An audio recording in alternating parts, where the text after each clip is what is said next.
আমি সার্জন কৃষ্ণরূপা মজুমদার, সহযোগী অধ্যাপক, জেনারেল অ্যান্ড ক্যান্সার সার্জারি বিভাগ, BSMMU, পিজি হসপিটাল।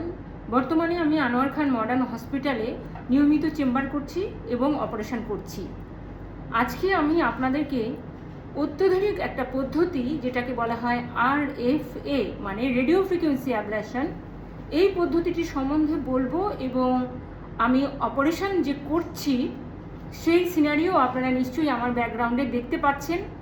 এই অপারেশনটি লেজার অপারেশনের মতো, কিন্তু তার থেকেও কয়েক ধাপ উপরে অ্যাডভান্স একটা টেকনিক। আপনারা দেখেছেন যে আমি piles, fissure, fistula, pilonidal sinus, polyp, এগুলো আমি লেজার দিয়ে অপারেশন করে থাকি, মানে কাটাছেঁড়াবিহীন, রক্তপাতবিহীন, ব্যথাবিহীন অপারেশন। এবং আমাকে অনেকেই এসে জিজ্ঞাসা করেছে, ম্যাডাম ব্রেস্টে কোনো টিউমার হলে সেটা কি লেজার পদ্ধতিতে করা যায়? তার মানে কাটাছাড়াবিহীন, রক্তপাতবিহীন, ব্যথাবিহীনভাবে অপারেশন করা যায়? একটা সময় ছিল আমি বলতাম যে না, এরকম পদ্ধতি এখনও আবিষ্কার হয়নি। কিন্তু বর্তমানে আমি এই ট্রেনিংটা আমি সুদূর চায়না থেকে করে এসেছি। এবং সাধারণত বলা হয়, যদি তুমি শিক্ষা অর্জন করতে যাও তাহলে একবার অন্তত তুমি সুদূর চায়না ঘুরে আসো। এই কথাগুলো ছোটোবেলা থেকেই শুনতাম। সেক্ষেত্রে আমার প্রয়োজন হয়েছে এই রেডিও ফ্রিকোয়েন্সি অ্যাবলেশন, এই পদ্ধতিটা শেখার জন্য আমাকে যেতে হয়েছে। এবং আমি 3টা ইউনিভার্সিটি হসপিটালে এই রেডিও ফ্রিকোয়েন্সি অ্যাবলেশনের মাধ্যমে ট্রেনিং করে আমি রেডিও ফ্রিকোয়েন্সি অ্যাবলেশনের মাধ্যমে থাইরয়েড, ব্রেস্ট, লিভার এবং পাইলসে যদি কোনো টিউমার হয়, লিভার, ব্রেস্ট, থাইরয়েড, আবার শুনেন আপনারা, যে লিভার, ব্রেস্ট এবং থাইরয়েডে যদি কোনো টিউমার হয়, তাহলে রেডিও ফ্রিকোয়েন্সি অ্যাবলেশনের মাধ্যমে, যেটা লেজার পদ্ধতি থেকে কয়েক গুণ উপরের অ্যাডভান্স টেকনিক, তার মাধ্যমে কাটাছেঁড়াবিহীন, রক্তপাতবিহীন এবং ব্যথাবিহীন অপারেশন করা যায়। এবং এই অপারেশনের মাধ্যমে রুগীকে হসপিটালে থাকতে হয় না। রুগী অপারেশনের পরে সর্বোচ্চ 5 ঘন্টা, সর্বনিম্ন 2 ঘন্টা থেকে উনি চলে যেতে পারে।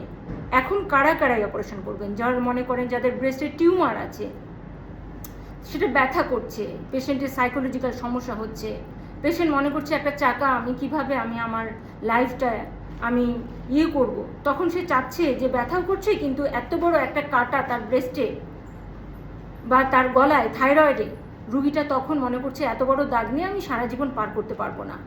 তো এই ক্ষেত্রে রেডিও ফ্রিকোয়েন্সি অ্যাবলেশনের মাধ্যমে, দেখেন আমার পিছনে যে মেশিন দেখতে পাচ্ছেন, এই মেশিন থেকে যে ফ্রিকোয়েন্সি অ্যাবলেশন বের হবে, আর এই যে এখানে আমি একটা মনিটর রেখেছি, সেই মনিটরের মাধ্যমে এই যে আল্ট্রাসোনোগ্রাম, যেটা অপারেশন চলাকালীন সময়ে এই মেশিনটা দিয়ে আমি আল্ট্রাসোনোগ্রাম করব এবং করার মাধ্যমে সেই মনিটরে দেখা যাবে টিউমার, এবং প্রেসাইজলি, মানে টু দ্য পয়েন্টে আমি সেই মেশিন থেকে যে রেডিও ফ্রিকোয়েন্সি অ্যাবলেশন যেটা নির্গত হবে, তার মাধ্যমে আমি ব্রেস্টের টিউমারটাকে কাটাছেঁড়াবিহীন, তার মানে একটা সুচ ফুটালে যে ডাকটা হয়, বা আপনারা যদি কান ফুটো করেন বা পিয়ার্সিং নোজ যে ফুটোটা হয়, ঠিক সেই মতো একটা দাগ থাকবে। কিন্তু নোজ পায়ার্স এবং পিয়ার্সিং এবং মানে ইয়ার পিয়ার্সিং করলে যে দাগটা সারা জীবন থাকে, এইটাতে দাগ থাকার তো প্রশ্নই আসে না।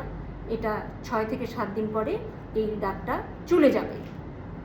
তো আমি মনে করি যে রেডিও ফ্রিকোয়েন্সি অ্যাবলেশনের মাধ্যমে যদি আমি ব্রেস্ট এবং থাইরয়েডের অপারেশন করি, তাহলে আপনাদের এই অনাকাঙ্ক্ষিত একটা বাজে একটা স্কার মার্কস আপনাদের সারা জীবন বহন করতে হবে না।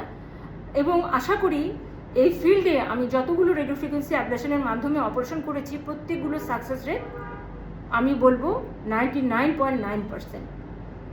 সেজন্য আপনাদেরকে বলছি যে ব্রেস্ট এবং থাইরয়েড এবং পাইলসের যদি কোনো সমস্যা হয়, স্পেশালি ব্রেস্ট এবং থাইরয়েড নিয়ে আমি এটাতে বেশি ফোকাস করব, কারণ পাইলস তো আমি লেজার দিয়েই করি।